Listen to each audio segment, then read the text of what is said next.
Sa ilang ng Judea, sumigaw si Juan.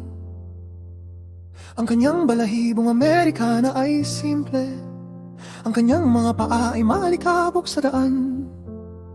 Ang ilog Jordan ay dahan-dahang umaagos na nagpapadala ng paalala. Magsisi agad, malapit na ang kaharian ng langit.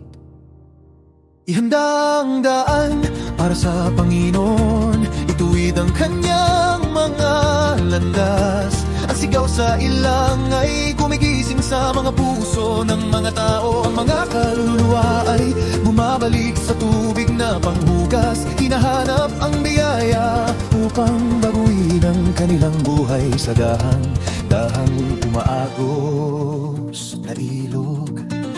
Mula sa buong Judea, ang mga tao ay pumupunta upang maligo. Ang mga anino ng gabi ay unti-unting nalalagas.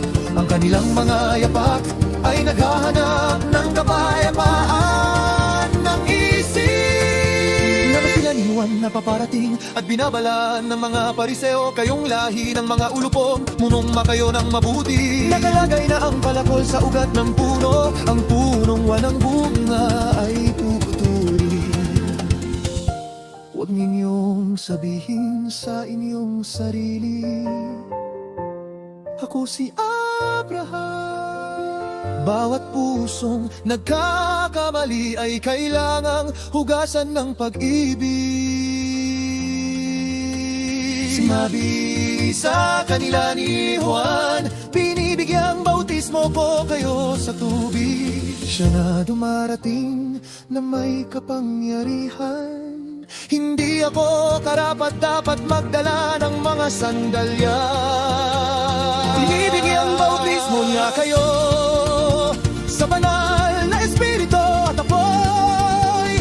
Isang malinis na pamaypay ang nasa kanyang kamay upang pahanginan ang ating kapalaran.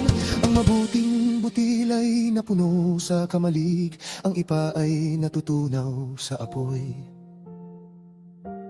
Baguhin ang inyong mga puso.